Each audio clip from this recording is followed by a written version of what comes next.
Hi, everybody. Thank you. Thanks very much. And thank you for coming on time. Welcome to this event organized by LSE IDEAS here at the school, which has been around since LSE IDEAS, that is, since 2008.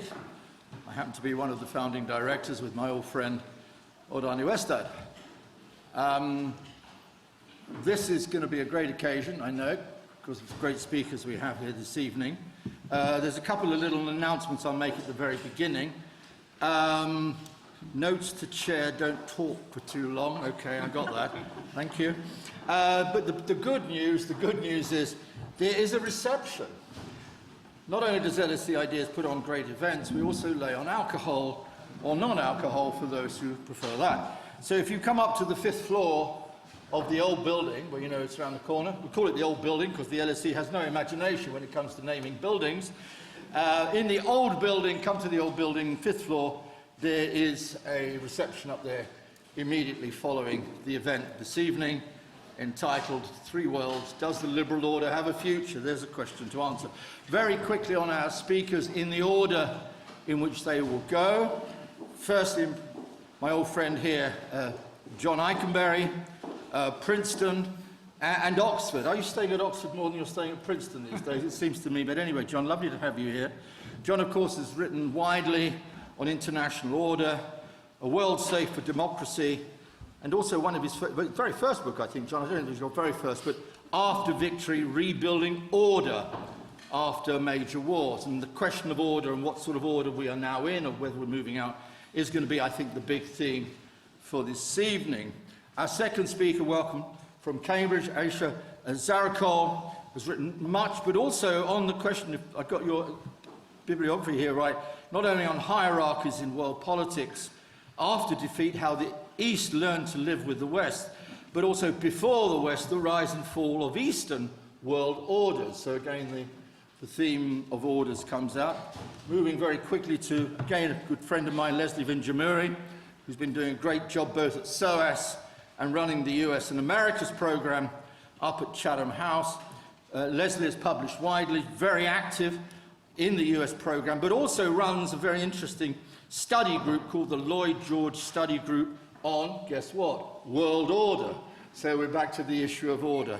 And then again, at the very end, a new colleague here at the LSE, one of your former students from Princeton, if I remember, John, Rohan Mukherjee, who's also written a book, and it's called, guess what, Ascending Order, Rising Powers and the Politics of Status in International Institutions. So I think the title of the subject tonight and the expertise of all of our speakers, I think, brings us back to this whole question. What sort of order do we have? Is it breaking down? Can the liberal order survive? And is it, as John has argued in a recent article in Foreign Affairs, are we now living in a world of 3 worlds? In a sense, not going back to the Cold War, but in some senses, returning to a kind of an earlier period, but in a very different world. So I wonder if you could just put your hands together, give a good LSE welcome to our first speaker, John Ikenberry. John.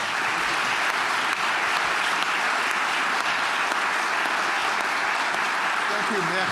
It's great to be here, and thank you all for coming tonight, and our panelists. I hope we provide some ideas appropriate to do that, given our host. But thank you, Mick and Aaron, for hosting us.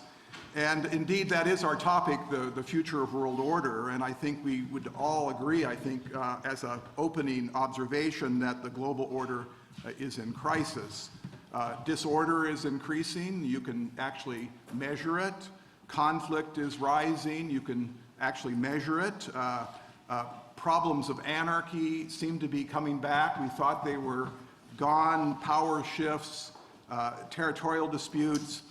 Many countries have thought the most important lesson of the last several years is to muscle up, to return to questions of security, alliance, building defenses, and so forth.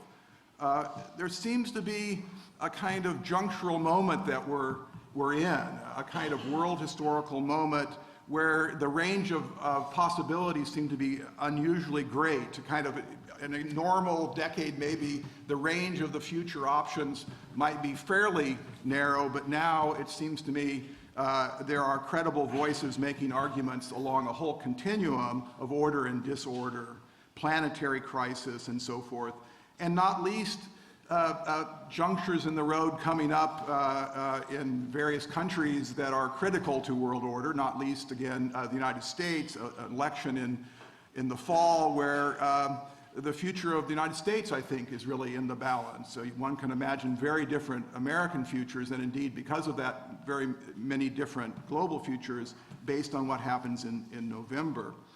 Basic questions are being asked about the nature of international order. We're, as scholars, asking our most important first-order questions. What are the sources of stable order? We're taking Morgenthau off the shelf again, or Mick E.H. Carr, who curates E.H. Carr. We're reading E.H. Carr again. We're asking questions about democracy. Can democracy make a comeback? Can U.S.-China relations find terms for coexistence?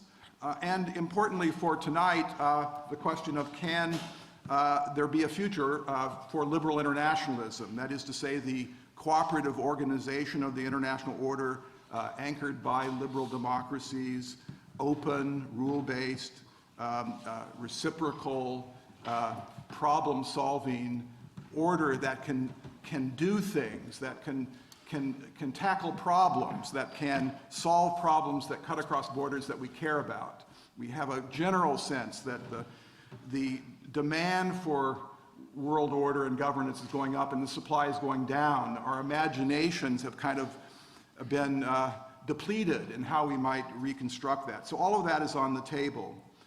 And more than anything else, Ukraine. The Ukraine war, Gaza too, but Ukraine seems to have illuminated this moment and in some sense triggered it. A global struggle over the terms of international order, its rules and institutions.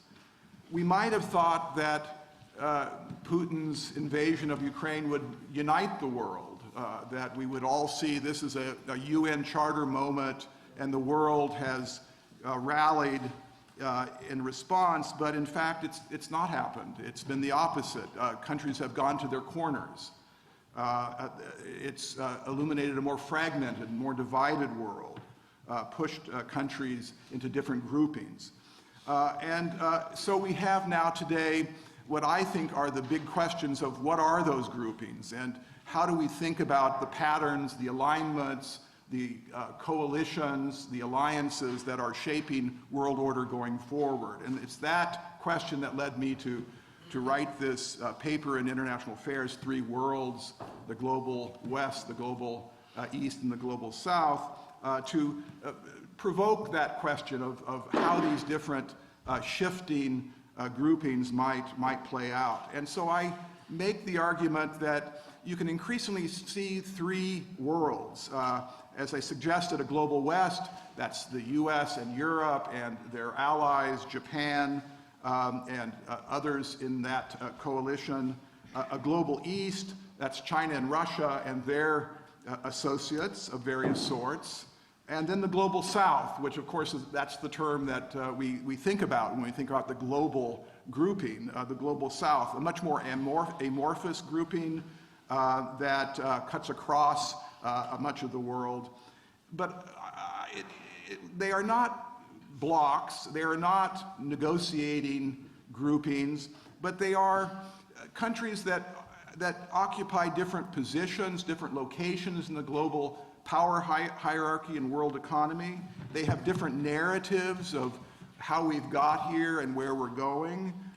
They have different grievances, different agendas for shaping global order, different visions of the future, and different views of Ukraine, and that's where some of this kind of comes out. We see how the Ukraine event becomes a kind of prism for thinking about, well, what is it part of? Is this a story of American hegemony, or is this a story really of first principles about international order? So let me just say a little bit about each of those three groupings, and then what I try to do in this paper is if we assume that there are these large groupings, how might they evolve? Is there a dynamic, an evolutionary dynamic that we might be able to look at and ascertain things that might emerge and trends that might go on going forward. The global West seems to have, in the aftermath of Ukraine, received a kind of lease on its life. Although, of course, Trump is waiting in the wings to spoil the party, nonetheless, Ukraine has, I think, suggested to us in the response to Putin's war a kind of more vital, more alive Western order than maybe we had thought, many people writing its obituary. And we see these countries in one way or another in a kind of stumbling forward way, to be sure, defending something that we might call an open multilateral order tied to a critical mass of democracies.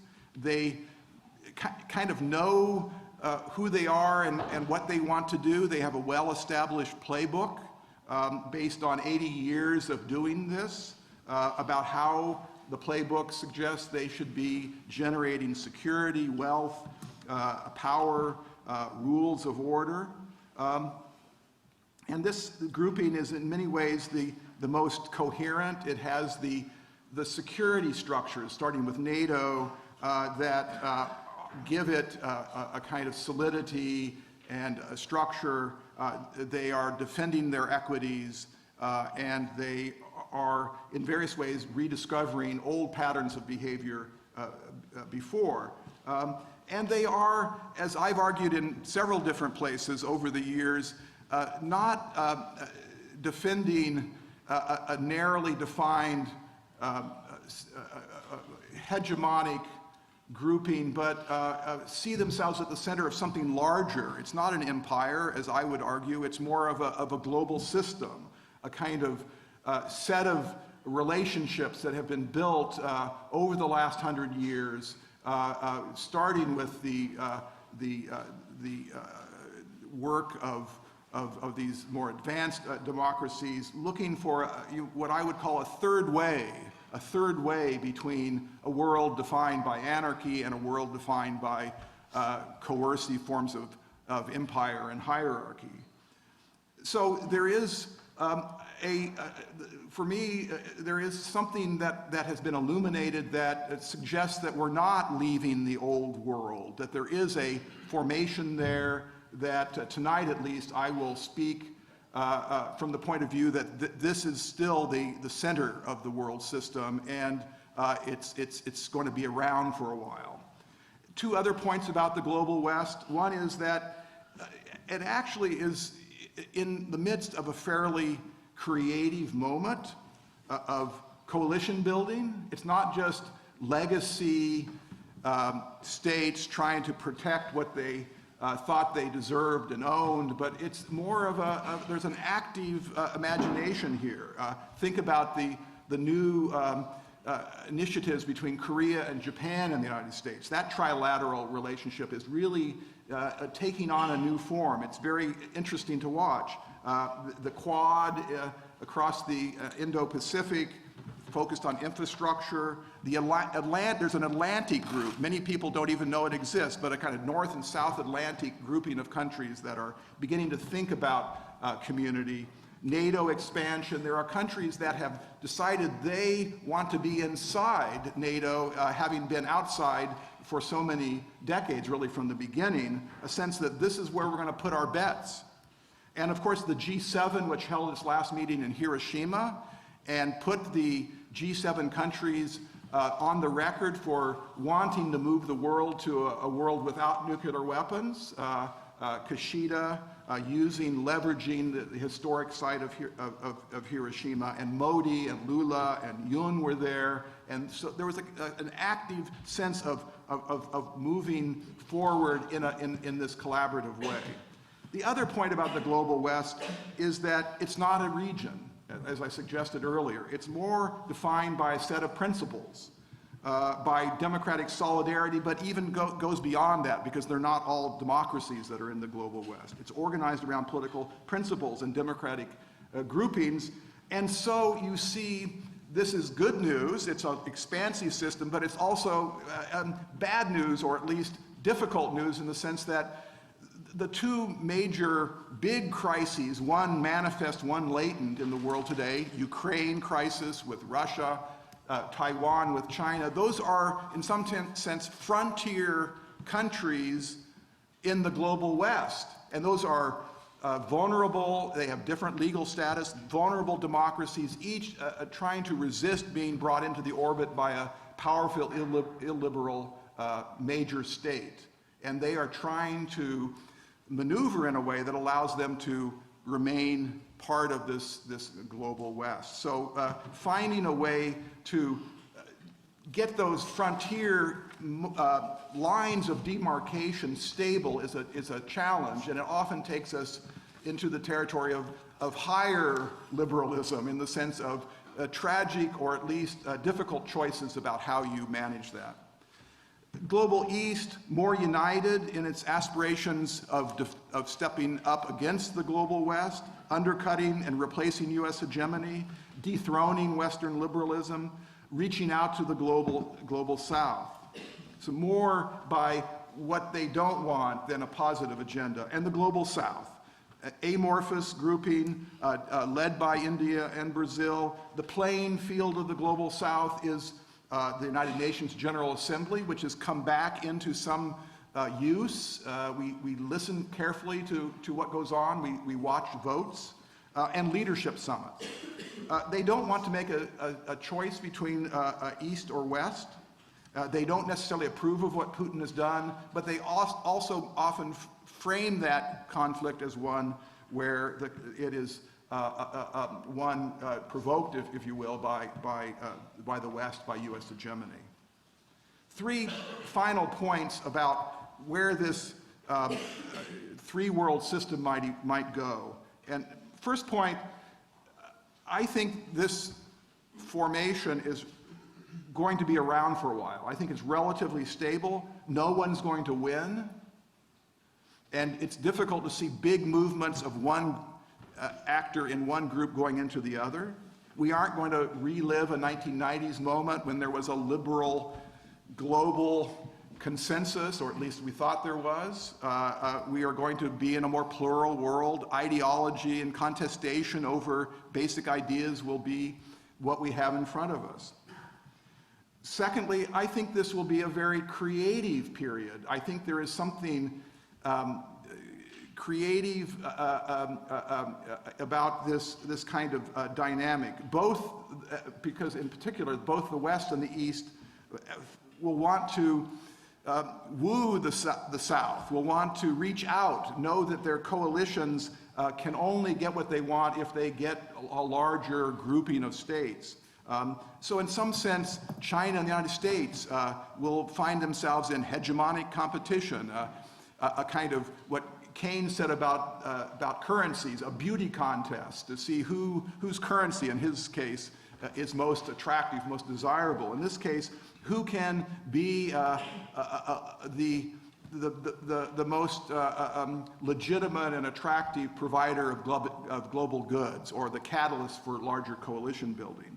Who should lead the world? Who has in the DNA of its country the ideas for taking us down a pathway towards modernity, further developed modernity? So in that sense, you can see competition that doesn't simply entail a race for the bottom, but efforts to compete for the high ground. This is Professor Ikenberry trying to be optimistic tonight, but that's my second observation. The third observation is that there are global principles that might get elevated as the West seeks to move beyond its own confines and woo the global South. It's more what the incentives call for than I can say are actually movements on the ground, but casting the arguments about world order in a vernacular that builds bridges rather than creates divides across the West and the South, as the South sees or hears fairly parochial views about liberalism and hypocrisy, when what you're trying to gain leverage on is a consensus on principles. And so the global vernacular, transparency, accountability, sovereign equality, best practices, the UN Charter, most of these principles don't have to be made up. But to summarize, I think that there are possibilities in a world that's, yes, more fragmented, but therefore configured to generate struggles and debates that will take us to those most basic questions, and to some extent perhaps settlements and innovations in global governance. We are going to be living for decades, I think, in a world where it's all going to be about alignments, coalitions, groupings. It's as if Kissinger's old view of diplomacy as a chess game. The new chess game is one where each side can move more than one player at once, and you can put players on the board as well as take them off the board.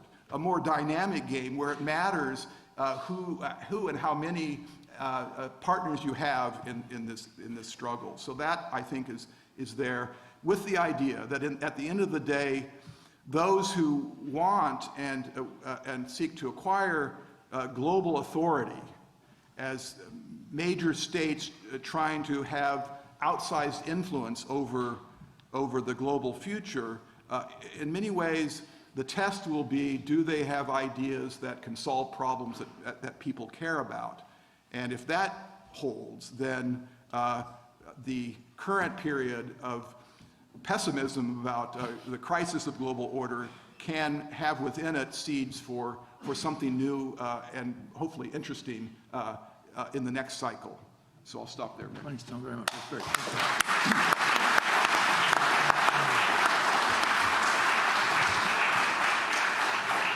I say you always invite John along, not only because he's a great speaker, but he always cheers me up. Ayse, over to you, please. Thank you very much. Well, thank you, and thank you for inviting me to be part of this panel. Last week, when I started talking about thinking about my remarks for today, I was feeling particularly pessimistic. And, just the question, does the liberal order have a future? I thought, no, end of conversation. And then, I reread John's piece, and there is an uplifting element to this article, as there is to all of John's work, and I kind of want to go on that journey with John, but I'm not going to, so I am still pessimistic, and I'm going to, spell out a number of criticisms that I think would apply to this argument. At the same time, I do want to say, a number of us have been having these conversations around order for a few years now, and I really do admire the way the way John has kept up his optimism in the face of, great turmoil and disorder and crisis. So the big part that I agree with is that there is, in fact, underlying convergence or agreement in about the big norms of international order, like sovereignty, territoriality, etc. I think you're right about that, but even that, I have worries about even that, given some of the larger developments in the world, but I'll come back to that at the end. What I cannot really get on board with is this three-part, three worlds framework. I think the framework is quite seductive, so when I read the article, it makes sense, it's intuitively appealing, global West, global East, global South. We've been using global North and global South for a while, so it seems like an easy transition to three-part system, and it's seductive because it's quite orderly. I mean, despite the fact that, you say this is a creative period and some part of it is not settled, but it is, orderly in the sense that there are three worlds. And it reminds us, I think, of, the Cold War years. So at the time, I think people didn't think like the Cold War years were amazing, but now, like compared to this particular moment, I think there is a bit of nostalgia for the Cold War order because, you knew what was going on. So that is appealing. And then there is a optimism in the argument for the West especially because you make the argument, John, that there is a competition between the global West and the global East, but the global South is kind of up for grabs. They could go one way or the other, but the global West has an advantage because of liberalism and democracy and the general things that have been advantageous until now.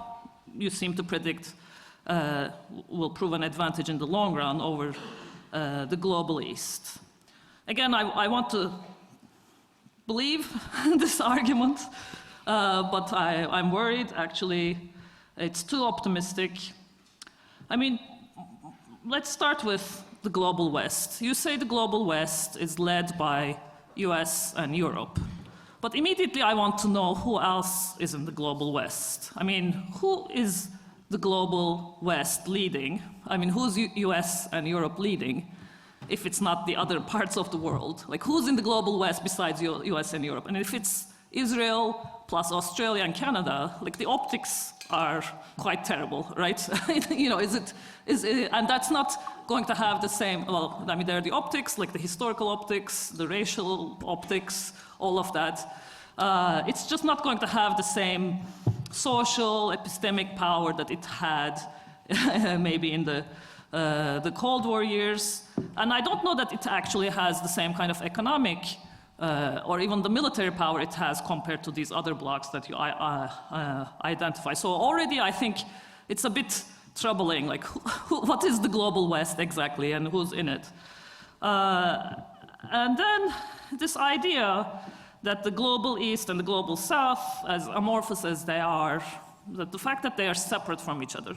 Now, when we discussed this before, I said, I'm actually quite sympathetic to the argument that global South is not one giant monolithic bloc. There are different historical experiences we should really be distinguishing. At the same time, I think when we separate them so easily, global East and global South, we kind of underestimate how much of this rest of the world is united in terms of historical grievances, etc., against the West.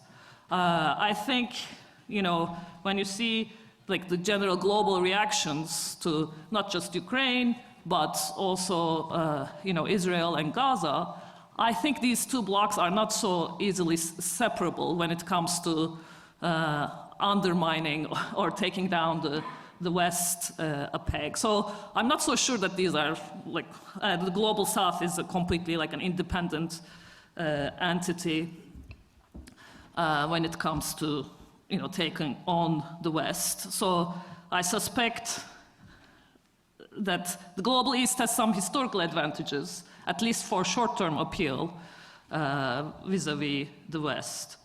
Then, there is the question of who's leading whom, and in terms of, the global South, there's an argument in the article that Brazil and India and these large states are leading the global South. But again, if we look at what's happened with ICJ, it's not these states that took action, right? It's South Africa and I think some other smaller states. So, and that doesn't mean that necessarily South Africa is leading the global South, but I think it means that all sorts of states have become empowered to take on the West. They feel that they can undermine Western policy using some of the existing institutions or otherwise. But I think that would also suggest that they are empowered not to follow any of the obvious global South leaders or global East leaders. And that suggests to me a much messier world where all sorts of actors states are, kind of following their own ends and their own foreign policies, and there are these unexpected, unlikely coalitions. And that's not a clean, neat three-part world, but a much messier, unpredictable, uncertain world. Then coming to this idea, does the West have an advantage, a bigger, like ideological, like normative advantage over the global East especially, or the global South? I'm a bit skeptical of that claim as well, because I think this idea that the West is so liberal, and the rest of the world is so illiberal, I think it's a bit of a mirage, unfortunately. I mean, you would have seen in the news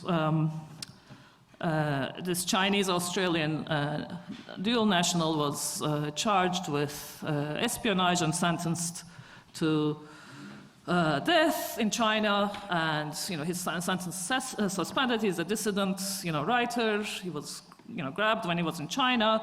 And when we hear this news, we say, okay, that's global East, that's how they do business. Like obviously he's not guilty of espionage. This is like some kind of political ploy. I mean, I think that's the reaction that most of us would have.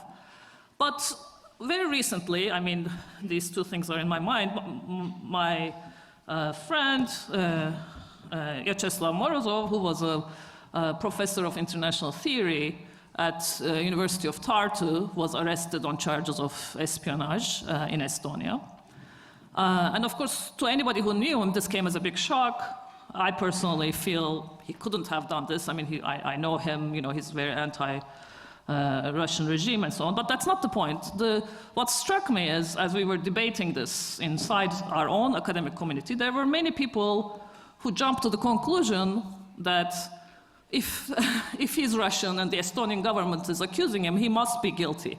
There wasn't there wasn't this idea. I mean, it was 50-50.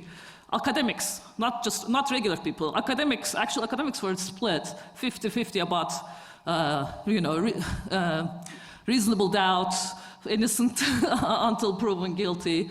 And it's going to be a closed trial, and we will never know. I mean, I'm pretty sure that he's going to be found guilty, like whatever happened. I mean, again, he might be guilty of it, because I think anybody can be compromised and so on. It's not the guilt, but this commitment to what I would consider, bedrock principles of liberal democracy, it's non-existent, at least for some. And it's this idea of our side, we are at war, it's us versus them. And that's very familiar to me as somebody who grew up, in Turkey. We cannot question Estonian security services or justice system, all of that. So I think a lot of that illiberalism has already crept into the West, the global West. And you see that in respect for functional democracy, levels of corruption. I mean, there are so many examples we can give from the UK, from the US. I mean, I don't mean to pick on Estonia, right? So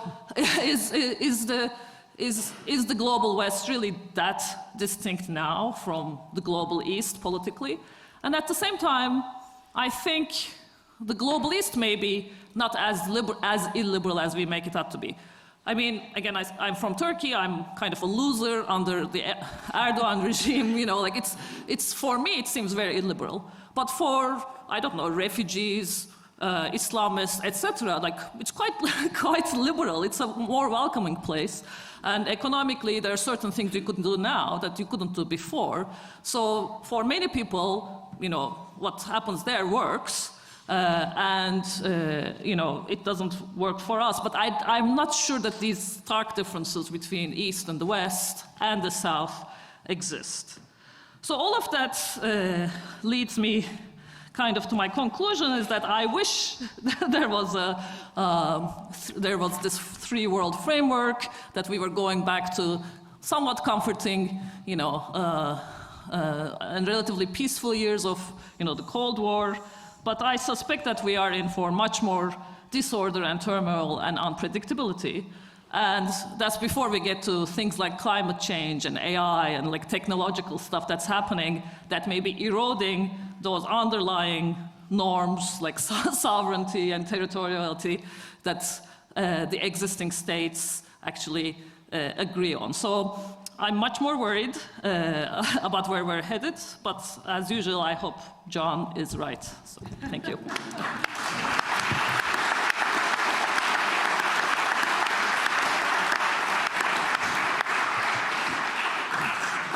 Thanks, Ayse. And Leslie, over to you. Whether you're pessimistic or optimistic, I don't know, but I'll... First of all, thank you.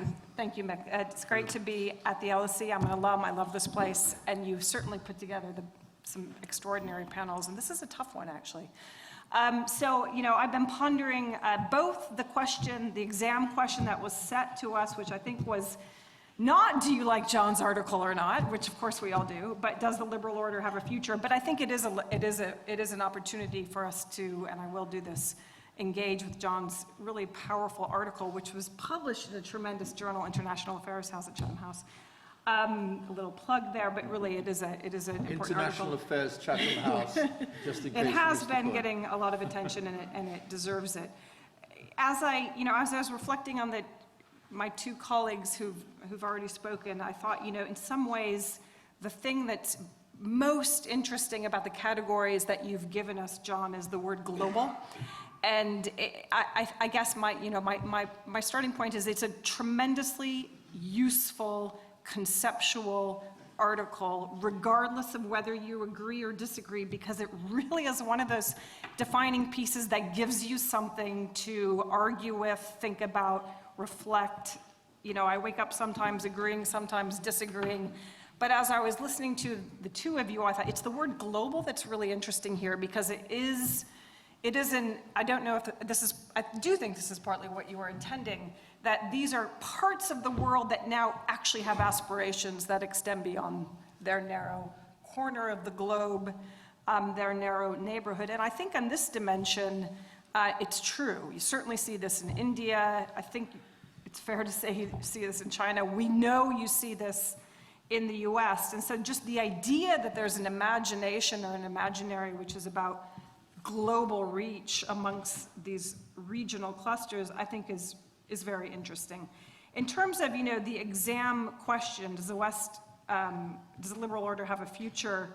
And, you know, in John's article, there's a sort of delineating moment, and it's Ukraine. And I know that, you know, you've written so much and so extensively, as have you, Ayse, about this. I know that, you know, it's not just suddenly we woke up and Russia invaded Ukraine and we went, whoa, the liberal order is in crisis, because I sat in the audience in most of those panels from 2016 to 2020. We know this has a much longer debate, but just to, you know, refresh our memories, I would just sort of, you know, put on the answer. My short answer to that question is there are multiple sources of attack on the liberal international order, not just Russia's invasion of Ukraine and the global response to it or not to it.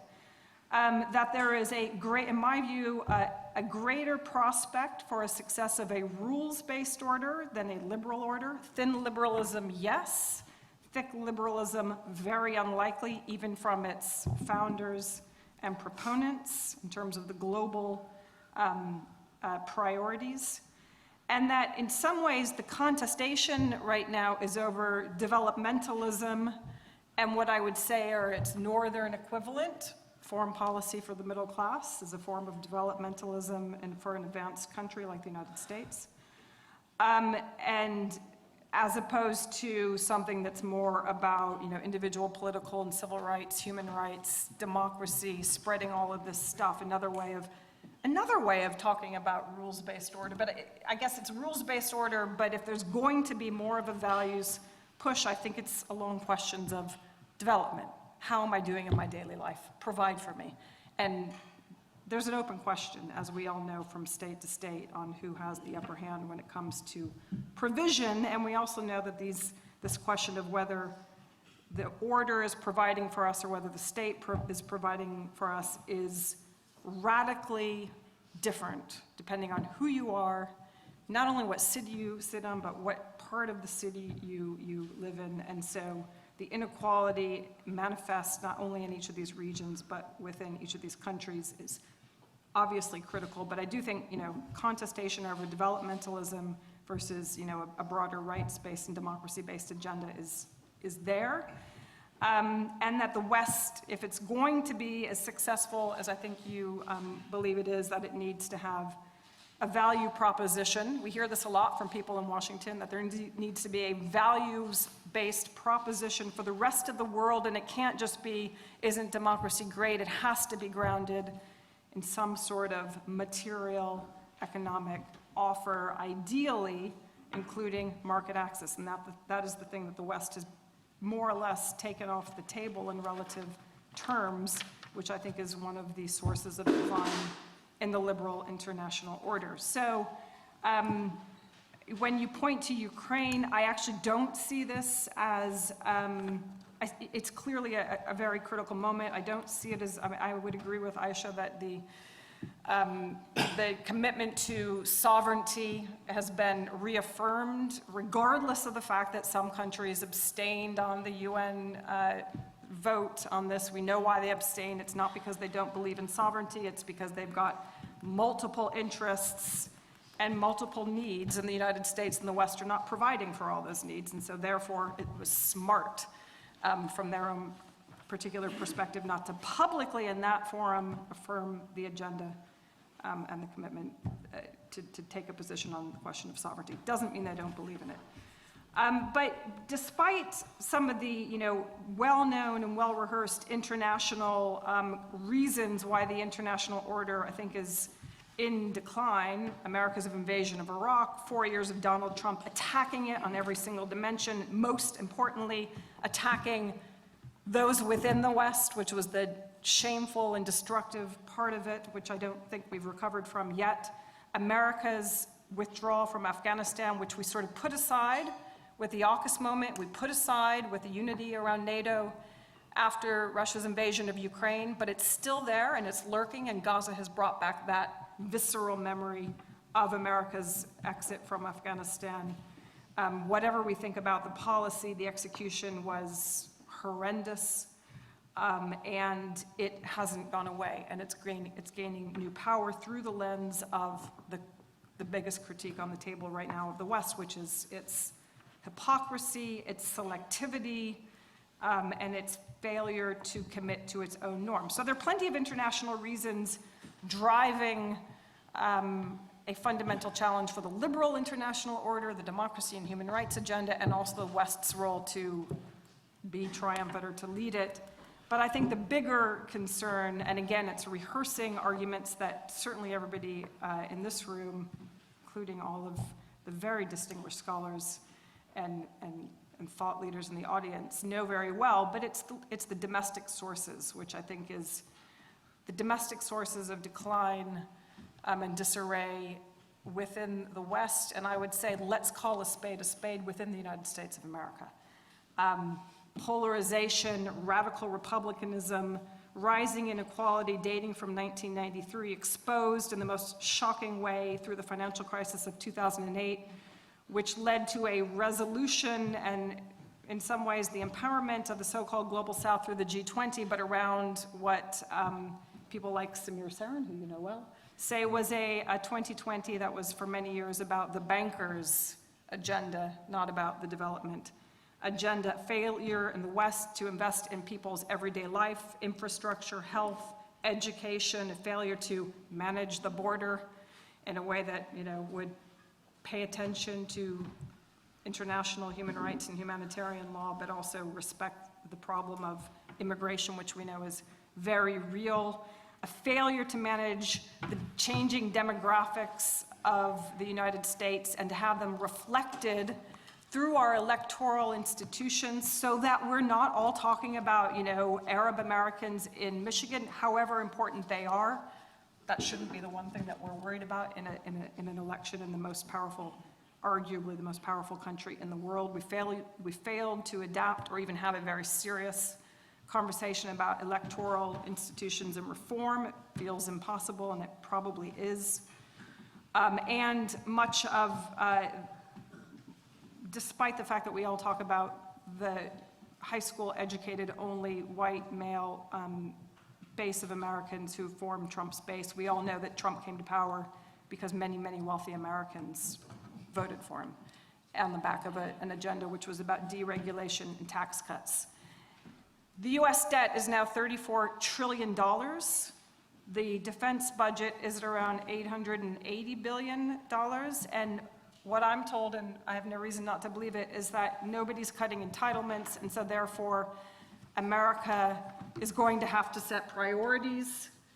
And in terms of its ability to sustain its commitments to the so-called West, which are the foundation of much of the West, we are now in a situation where it's not clear that the US will continue to be able to support Ukraine. It's not clear that after the election there will be rigorous support for NATO or for European security or for the transatlantic partnership more generally. There's a conversation every other day in South Korea about whether they should go nuclear because of the uncertainty about the combination of America's uncertainty and China's military modernization. So there are so many reasons globally and domestically to be deeply concerned about the future of the liberal international order, and especially and particularly of the West. And agency matters and politics matter, and what comes next, contrary to, and Steve Walton, who I have tremendous respect for, wrote a piece in Foreign Policy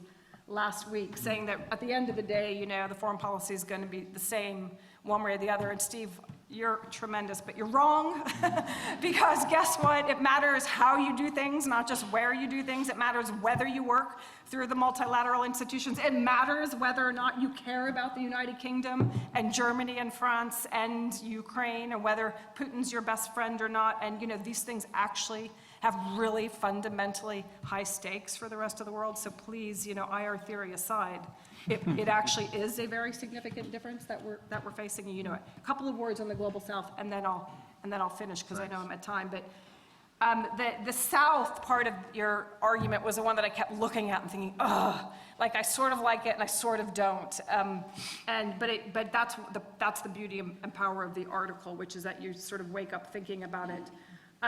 The developing world has a reason to band together, and much of it's about the West and the West failures. There are 79 countries in debt distress. There's a $40 trillion infrastructure gap in the developing world. China spent $1 trillion, but it hasn't gone particularly well. The US, together with the G7, has tried to put $600 billion on the table, and they've gotten about 38 of it mobilized. So far, there's not a great values proposition. And so Indonesia, India, South Africa, and Brazil and South Africa, you know, the four countries in succession leading the G20, are trying to present a common front as the leaders of the global South. And they would say, and they've said, we are the champions of globalization. We want into the multilateral order.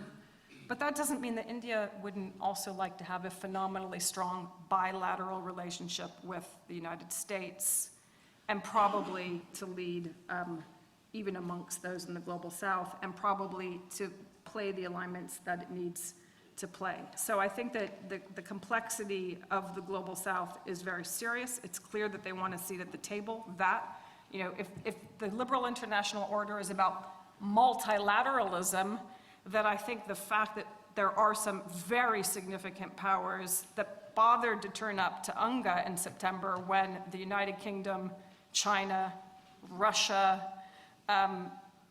didn't bother to turn up, right? The US was the only member with a permanent veto that bothered to turn up to UNGA, and you can bet your bottom dollar that those in the global South who'd like to have a seat and a permanent seat and a veto did turn up. So there's hope that they're making the effort and fighting the big fight, but whether or not the US and the rest of the West will is very hard to say. The hypocrisy charge needs a very serious and humble answer and a proposal.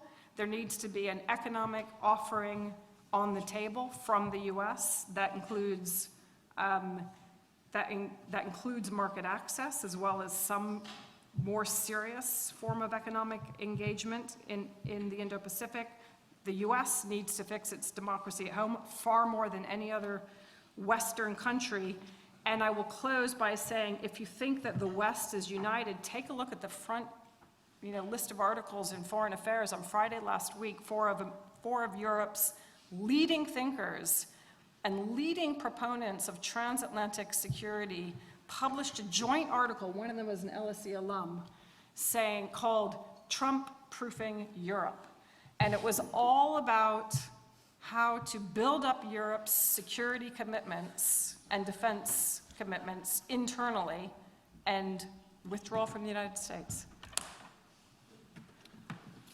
Okay.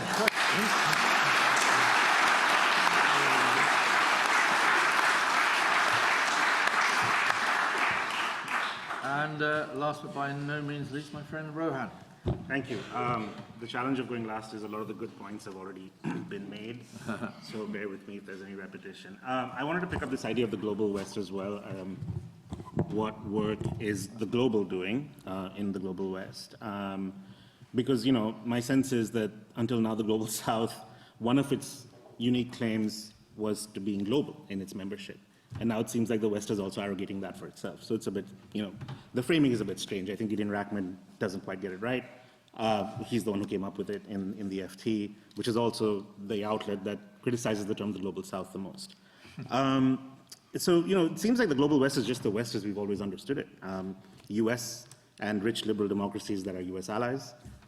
That's Rachman's definition. So it's NATO, Japan, Korea, Australia, right? In varying shapes and sizes, this is the coalition that fought the first Gulf War. This is the coalition that invaded Iraq and Afghanistan, stayed there for close to a decade, more than a decade in the case of Afghanistan. And so in a sense, it doesn't feel like the global is doing much work in this. It is just the West. And that's at least the way I think about this. One could argue the global South is also therefore a redundant term, but I don't think that's the case. I think for reasons already brought up, I think it matters. It is an inheritor of things like the G77, the non-aligned movement, the Third World, which there was a sense of moral authority in numbers during the Cold War. When you didn't have the power individually, you had the power in numbers, at least to the extent that the international order was quote-unquote democratic, one country, one vote, sovereign equality, and all of that. Political coalitions, yes, of course, there's lots of disagreements within countries that are in the global South. India and China are in a border standoff for the last 4 years, but they don't have to have a harmony of interest to form a coalition. It's very telling that India and China still participated in what was the Russia-India-China trilateral 2 years running during the border crisis, 2020, 2021. So they're obviously, one doesn't have to be friends to find common cause to work with, and I think the greatest example of that is France and the US in the West. So I think that this idea of sort of building up the global West and building down the global South is perhaps not very productive, and I think it is a kind of Western exceptionalism. If the goal is to build an alliance, or not an alliance, sorry, build coalitions with the global South, that is, compete for influence and so on, the kind of exceptionalism that says, as John, as you do in your article, that the global West is an expansive membership organization that is multilateral and decentralized, whereas China and Russia see the international order much more in terms of traditional great power politics and spheres of influence, I think is counterproductive. Because from the perspective of the global South, the US is actually quite a geopolitical actor and has caused a lot of turmoil in their own regions, within their own countries. It's something that Leslie brought up as well. So this idea that the US is some technocratic hegemon that provides public goods, while China and Russia are stuck in some old regime of power politics, I think is mistaken. Right? And so the liberal order has exacted heavy costs. And why would the US actually care about Chinese inroads in Latin America if it didn't actually care about spheres of influence? Of course the US does.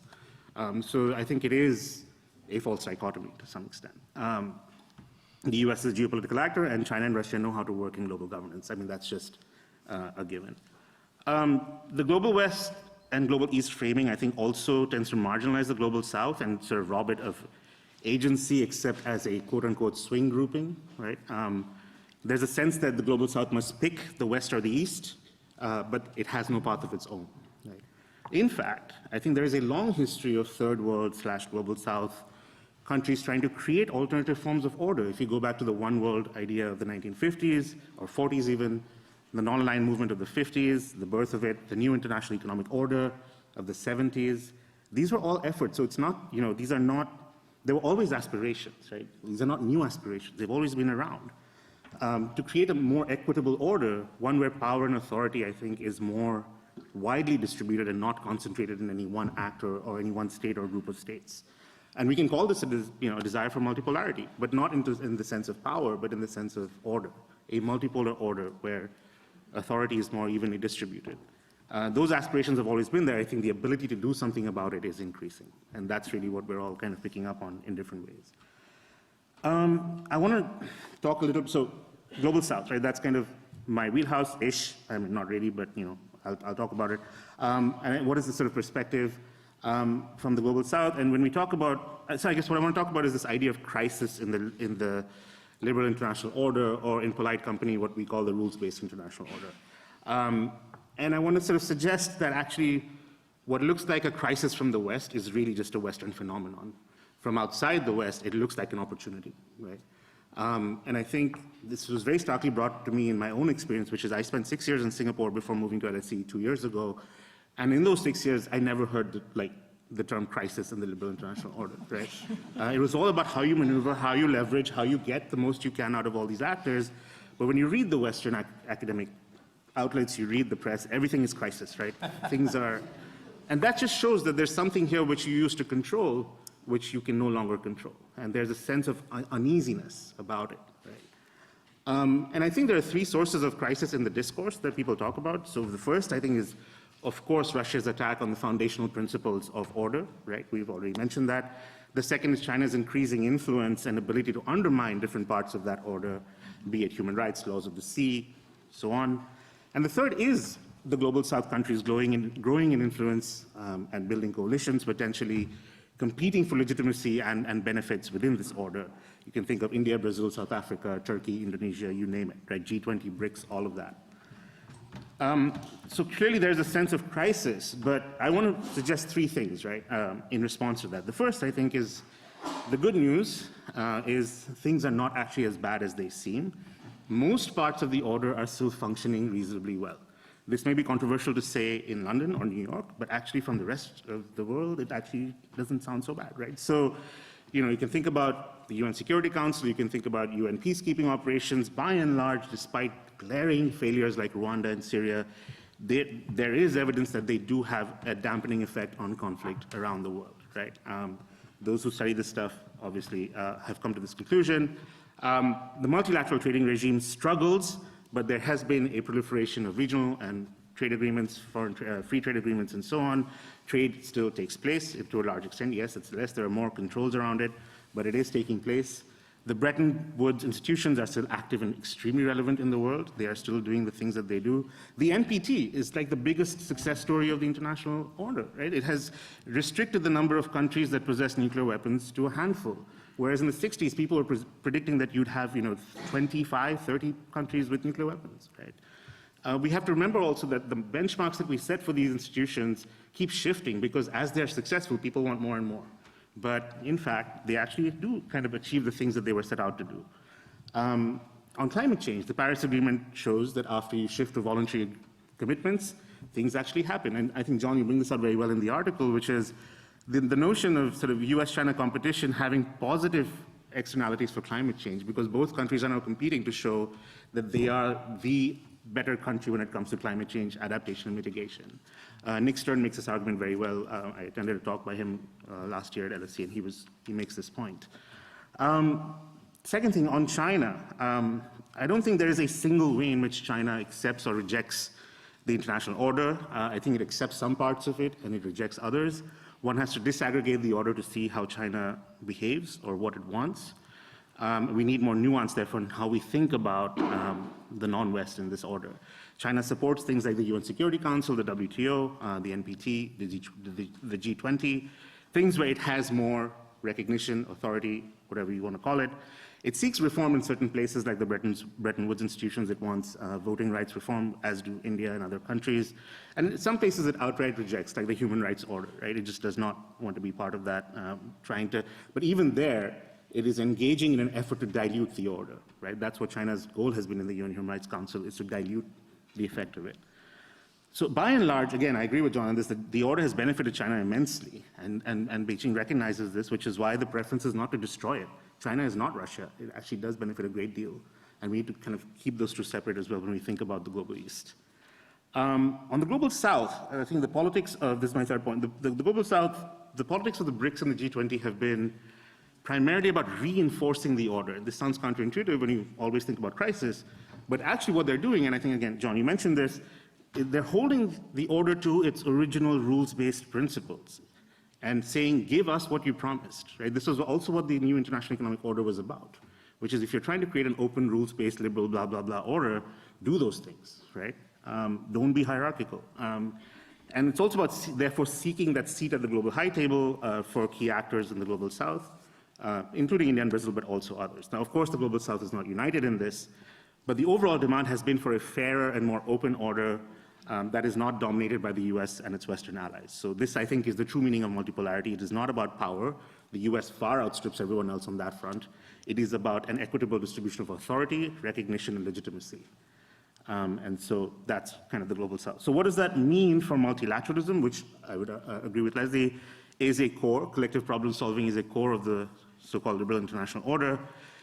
If multilateralism is to remain a global practice and institution, it will need to reform. This is the buzzword now. And it will need to reform to include those who are knocking at the door for greater access and equality. And in practical terms, this looks like UN Security Council reform. It looks like voting rights at the Bretton Woods institutions. It looks like changes in who gets to run these institutions. But there is another way, right? There's another choice. The US, I think, has a choice here. There's a choice between democratizing global governance, which we have not yet seen happen, and the other choice, which the US is making in the economic domain, which is decoupling. There is a world in which you decouple global governance from China because you need to protect your national security interests. So you create your own sort of bulwark against authoritarianism. You make the global West into this kind of fortified a bloc, as it were, and you essentially allow the fragmentation of global governance in an effort to decouple from China. This is a painful adjustment, will make long-term cooperation on global issues such as climate change, pandemics, and so on very costly. But from a US perspective, it may not be unwise.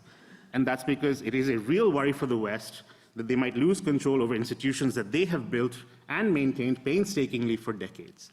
And now these new actors are coming along and you don't know what they're going to do. They might break them, they might fundamentally reshape them. That is a worry. Right. So there's a choice to be made here in the coming years, I think, between decoupling and democratization, I would say. And this is where I think there's a real conflict between US foreign policy goals and the order. And again, John, you mentioned this, the conflation of US grand strategy and the international order. It's a problem, right? Because US foreign policy pulls in one direction, but if you want a stable global order for cooperation and institutional problem solving, it pulls in a different direction. And the US often undermines that order because of its foreign policy decisions.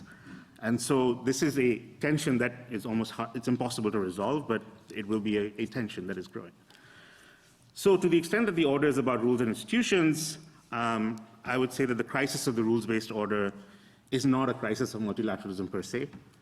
If you talk to multilateralists, the diplomats who actually work at the UN, they'll say it's as effed up as it's ever been. It's really hard. It's always been really hard, and it's still really, really hard.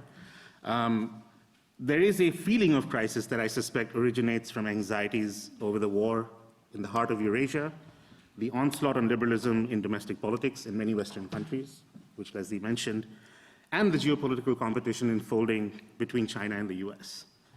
And in this sense, I think it is wise to separate the order from its architect and to think about how the order might survive the worst excesses of geopolitics and the changing distributions of power, the anti-globalist turn, and so on. And so, among all of these challenges, I would submit that the global south is not very high on the list. It's far from the main thing that the West needs to worry about. In fact, it can contain many valuable allies if there is a true commitment to reform. Right? So for this to happen, the West needs to be able to let go of its unwillingness to lose control over its own institutions, to allow reform, and to do it all without a sense of impending doom. Otherwise, I think we risk misdiagnosing a constructive global south critique and conflating it with other East-West challenges in the order. So from the perspective of the global south, this is a time of opportunity, and to miss that would be, I think, a grave mistake for the West. Thanks, great. Thank you.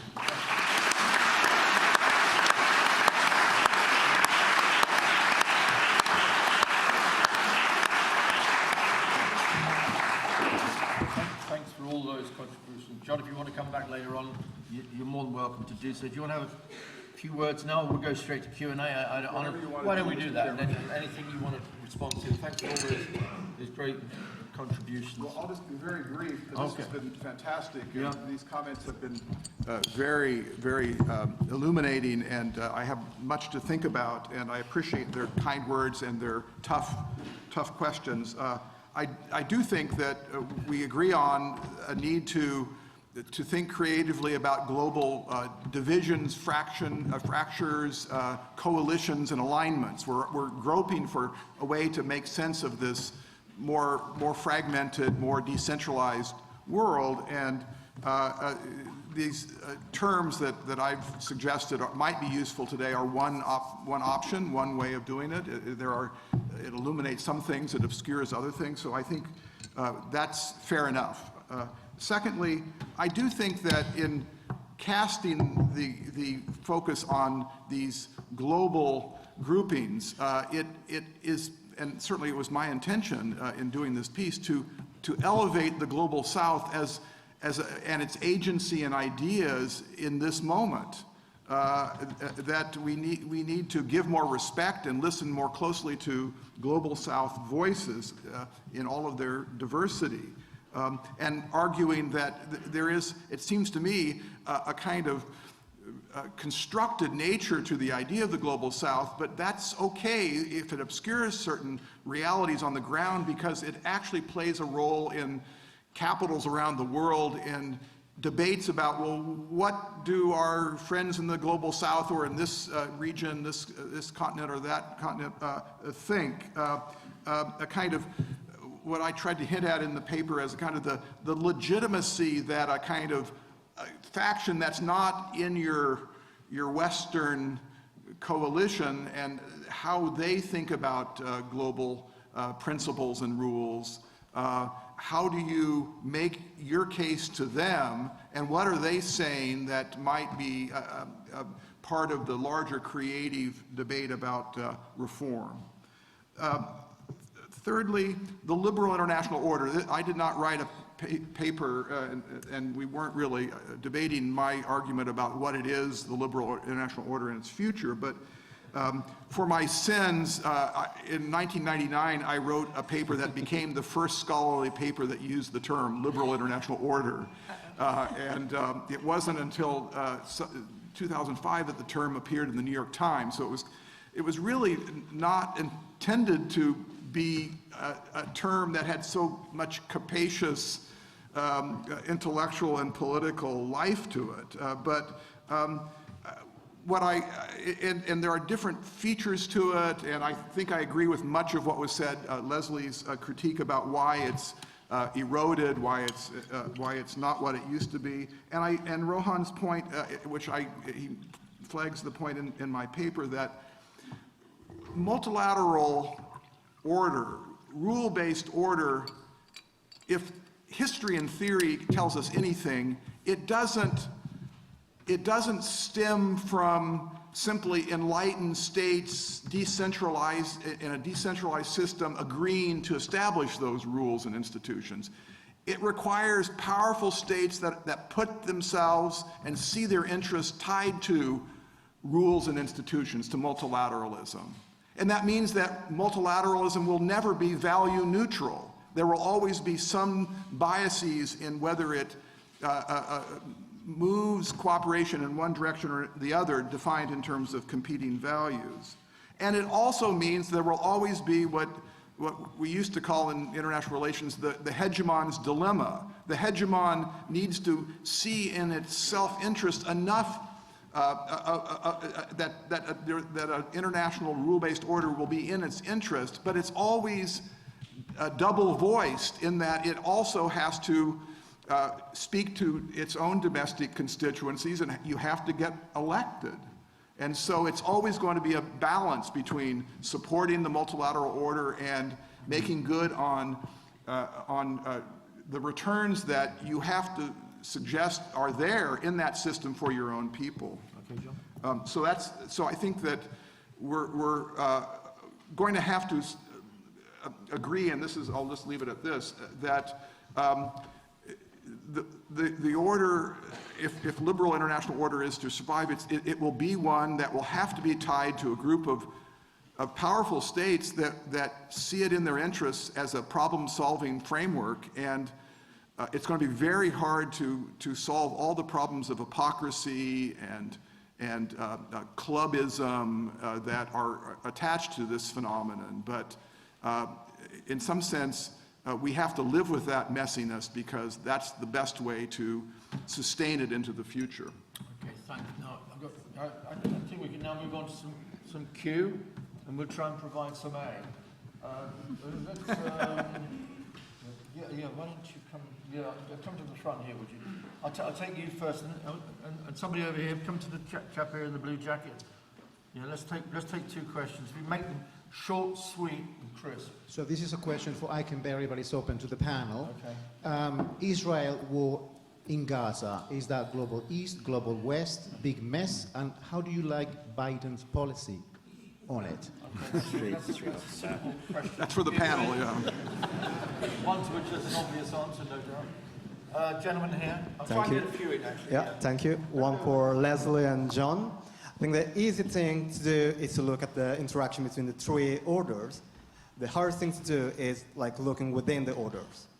Like, will the UK be happy if within the Western orders it's not the US leading, but France? Will Pakistan be happy if it's India leading the global south rather than Brazil? So I think that in the next 10 years, the challenge and the tensions are going to be much more within the three orders than between them.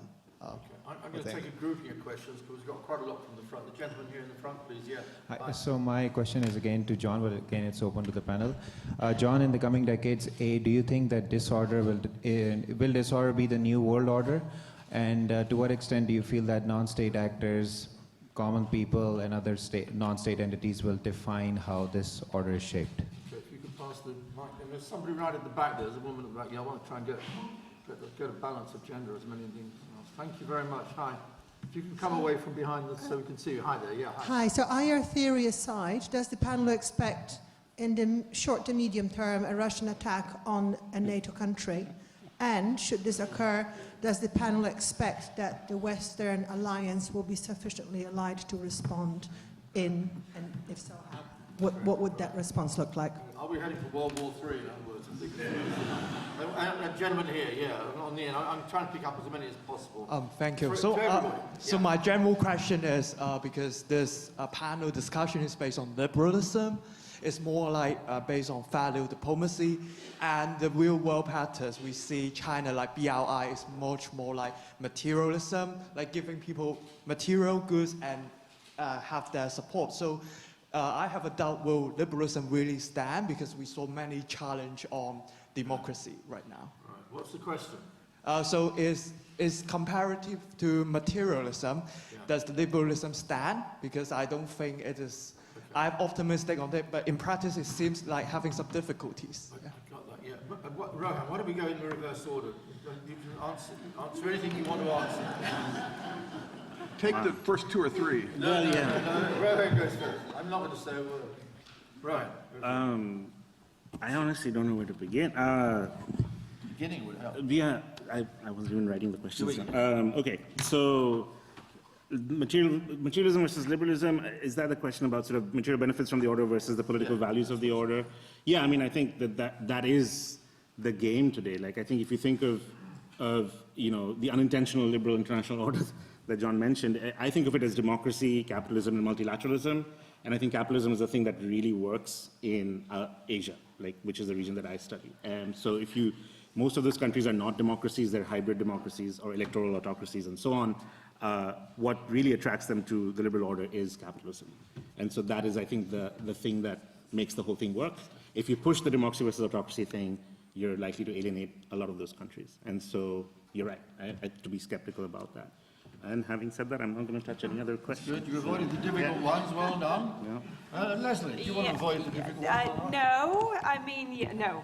So I think that if Russia were to attack a NATO country, that NATO would invoke Article 5, and I think that there would be a united response, because it doesn't have to go through the U.S. Congress. correct me if I'm wrong.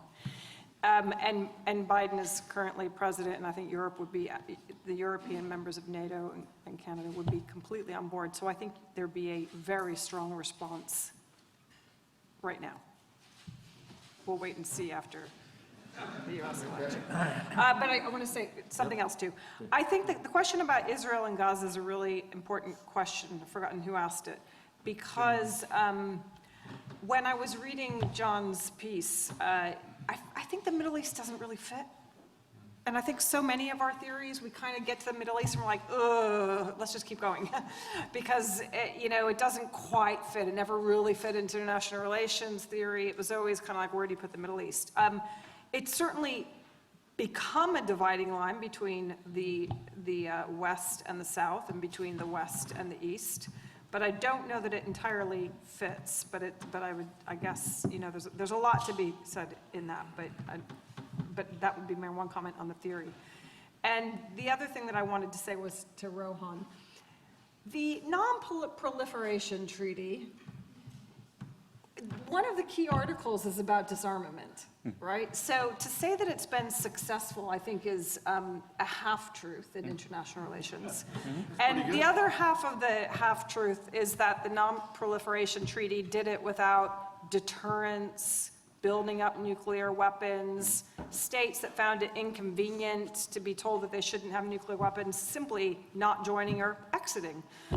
So, it's been helpful, but to say that the Non-Proliferation Treaty has been, I think that's not sustainable. But I liked it, because it also made me feel very optimistic about the NPT. And I would say the same thing about the WTO, like totally stuck and being weaponized by the U.S. national security charges. And the UN Security Council, sure, there have been many difficult periods, but God, one country that has a permanent veto invading another country, and then China kind of not doing anything about it. It's completely rotting from the inside. So it's still there. We're not getting rid of it.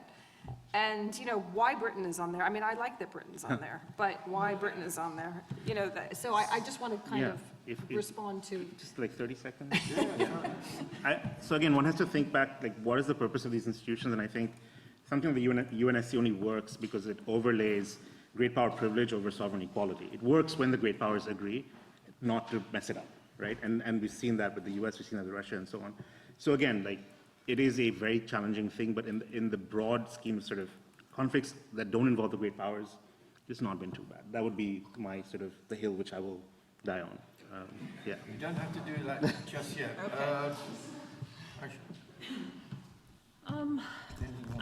Just very quickly about the Israel question. I think maybe in some ways it demonstrates, what's happening in response to Israel demonstrates Rohan's point about the global South wanting to use existing institutions in the ways that they think that they were intended. So that shows faith, I suppose, in the institutions themselves. At the same time, I think, juxtaposing Israel, Gaza, and Russia, Ukraine, I think supports my point that the global East and the South are not so easily separable, because on the one, the West, global West, as John describes it, is facing global East. On the other, more the global South, because even though the Middle East doesn't quite fit, I think the global South is in general on the side of Gaza. And in both cases, the global East, vis-a-vis Gaza, is not doing what the West wants it to do.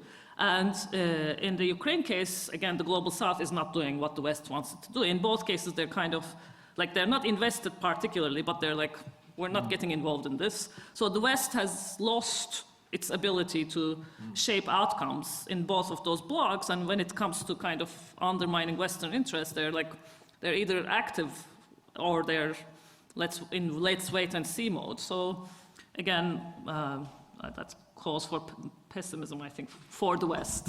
John, very briefly, so we can go back to the second round. Yeah, just on this last question about China materialism, West ideational liberalism, I don't think that's quite that.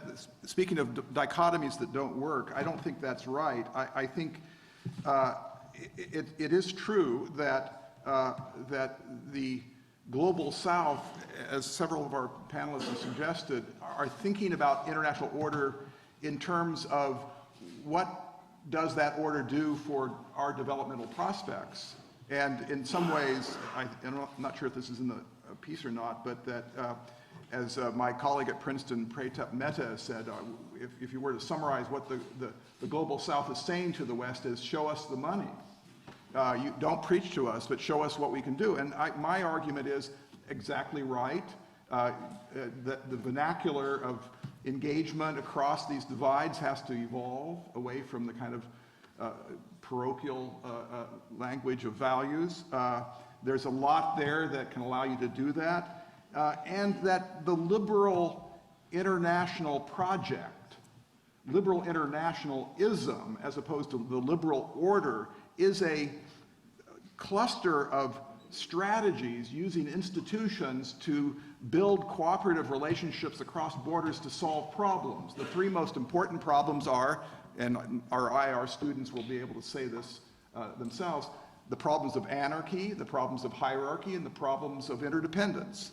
And in each of those areas, the liberal tradition has things to say that are useful, that are not about democracy in the narrow sense, or even rule of law in the narrow sense. And so there's more there, and part of the agenda, I think, for stirring the pot and debating global order is for the liberal side of this debate to be more fulsome in arguing what their history, tradition, and projects can bring to the table. And I think there's a lot more there than what China can bring to the table, quite frankly. Yeah, there's a second round of questions coming. People did have their hands up, so I'm trying to pick up anybody. There's a gentleman here. Yeah, this gentleman here. Yeah, the two. No, over here. Yeah, follow my finger, as they say. Yeah, please, sir. Yeah. Thank you. John, I would like to ask you a question. China seems to have this unbelievable ability to build coalitions in, for instance, the United Nations General Assembly, whenever it comes to issues like human rights abuses in Xinjiang, Hong Kong, or Taiwan.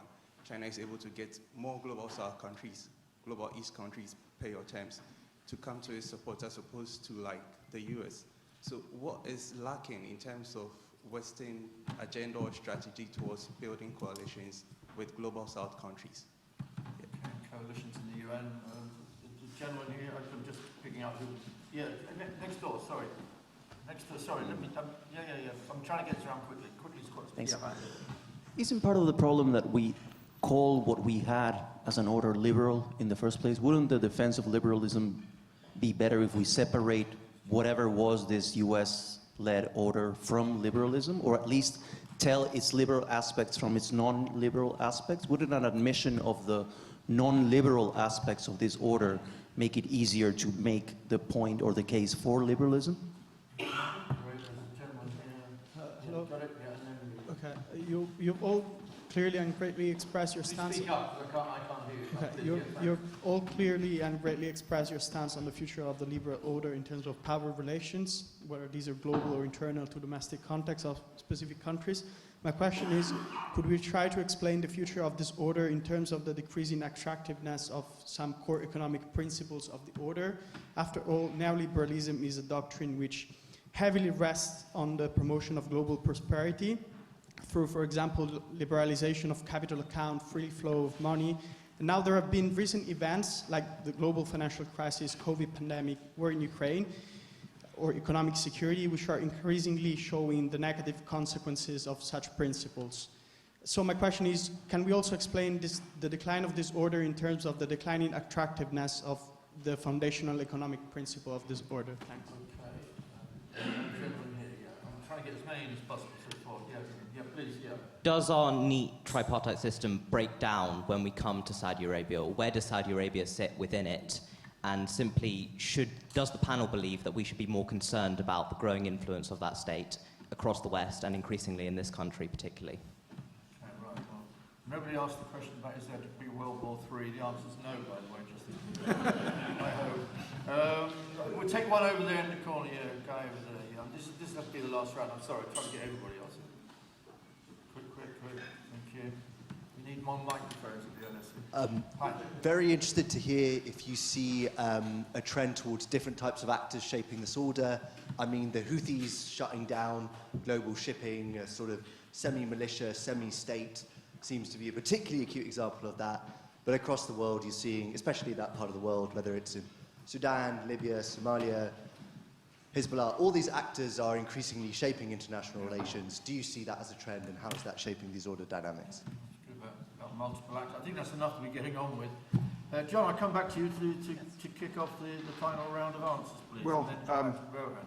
on China and the UN, I think the Western coalition probably is not going to make a lot of progress when they are discussing votes with countries that are trading much more with China than with the OECD countries.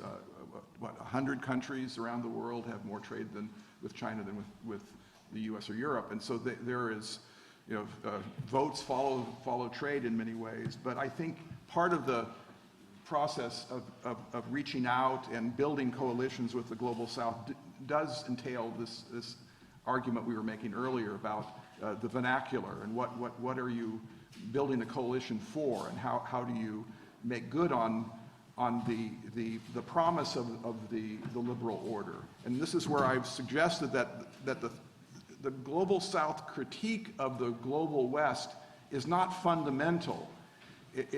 One of the critiques is, there are two critiques. One is you talk a good talk, but you don't walk the walk. You don't follow through in your principles. And the other one is, so you're hypocritical, but the other one is that you don't spread the wealth. You don't spread the fruits of modernity. So we want to be inside, not outside, in effect. And so that tells you where progress would go if you wanted to build out a larger system. Just very quickly, there are two ways we talk about liberal international order. One is an international order with liberal characteristics: rule of law, openness, transparency, reciprocity. And secondly, liberal international order is an international order that liberal democracies build and operate, which may have characteristics that are liberal, but also characteristics that are illiberal. Alliances are not by any intrinsic measure liberal, but they are a fundamental part of what we call the liberal international order, defined in the second sense. My point is that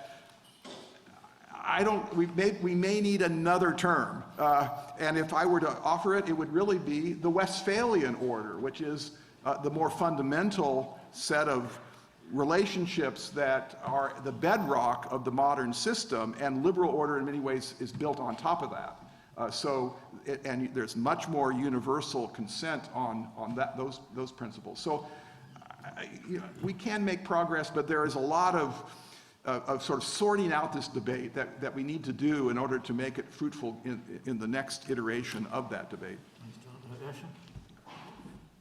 Yeah, I'll just make an observation in response to some of the questions. I mean, there is no requirement that orders be global or liberal, and it's a mistake to think of history, as I've tried to show in my work, as like there was a tiny order and it slowly grew into a global order, and now that it's become global, it will always stay global. There have been moments of globalization or expansion and then retraction and fragmentation. So it's quite possible that our global order, liberal or not, will not be replaced by another global order, liberal or not, but actually will be replaced by multiple orders that coexist and are not particularly connected regional orders. Or there may be, places, regions without any order at all. I mean, so we should be a little bit more, I think, imaginative about what possibilities may await us in the 21st century. Okay, Leslie?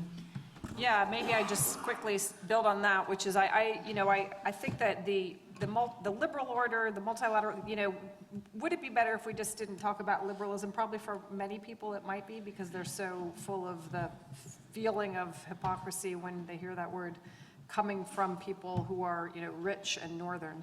But to this broader question about, the order, I think that the insight from John and this article in particular, that the order is going to be quite dynamic, right? Fluid across, that I think is really where we're headed, right? A multilateral order that I think, yes, it's had its nice days. It's going to stay there because so many countries still want access and is there.